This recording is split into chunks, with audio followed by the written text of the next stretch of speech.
They weren't supposed to fight the French. But on November 8, 1942, that's exactly what they feared most. The Atlantic Ocean was pitch black, a vast, freezing void stretching into nothing. Off the coast of North Africa, a massive shadow drifted silently. Over 600 ships, the largest invasion fleet ever assembled at that time, waiting in total darkness. Inside the landing crafts, thousands of young American soldiers sat in silence.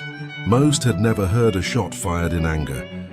Their hands trembled around their M1 Garand rifles, breath fogging the cold air as the shoreline of Morocco and Algeria slowly came into view.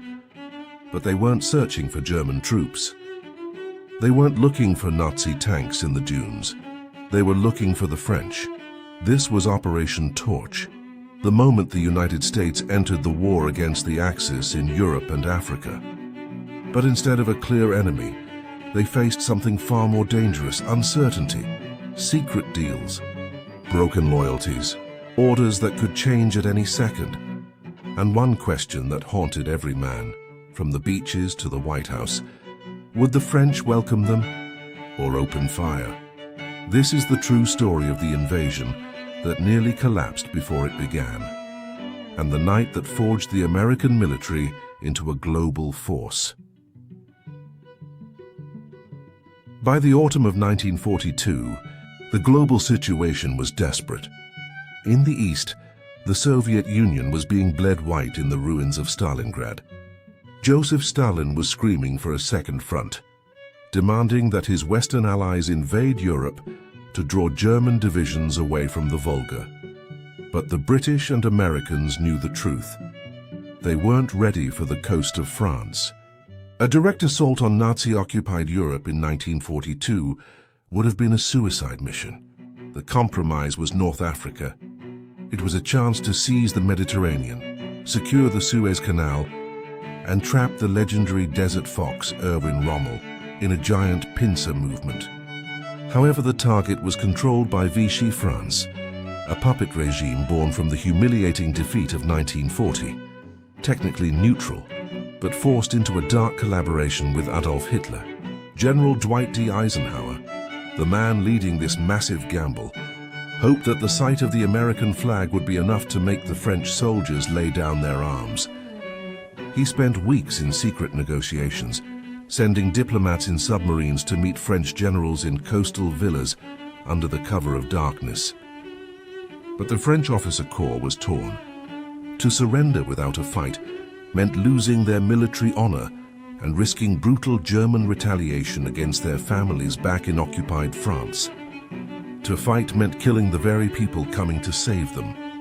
As the sun began to rise on November 8th, the tension snapped. The silence of the African coast was shattered by the roar of coastal batteries. In Casablanca, Oran, and Algiers, the French did not wave white flags. They unleashed hell. The American GIs hitting the sand found themselves in a surreal and terrifying position.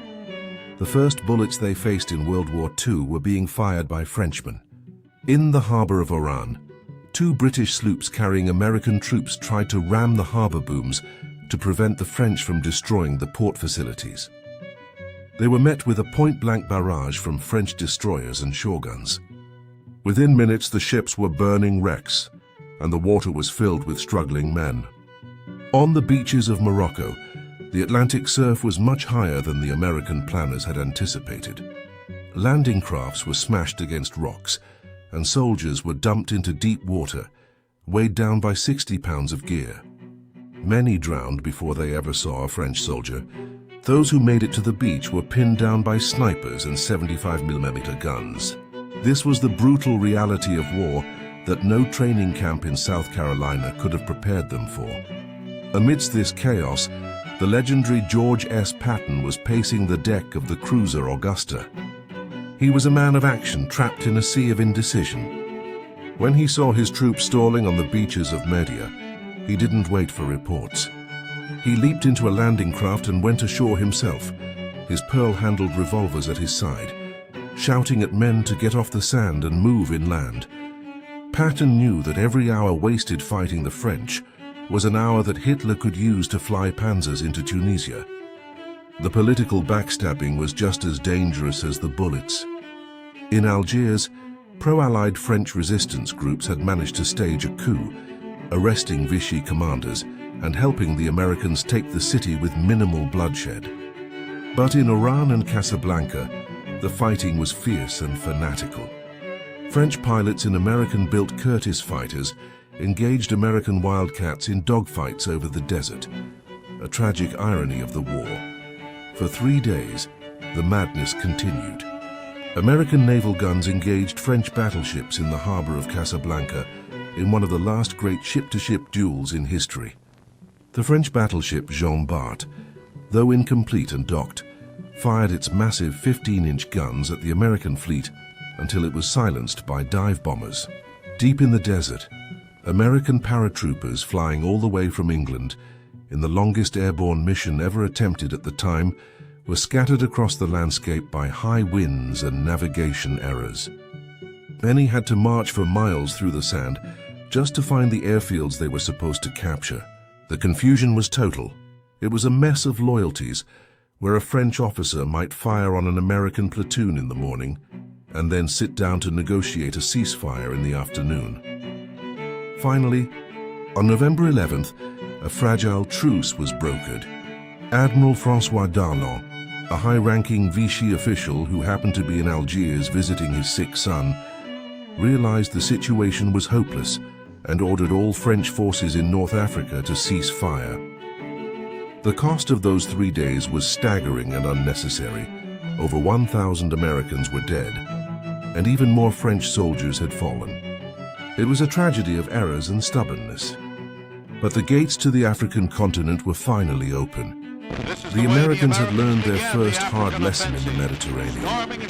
They learned that their landing crafts were inadequate, their communication systems were prone to failure, and their coordination between sea and land forces was dangerously weak. Operation Torch was the messy, bloody rehearsal for D-Day.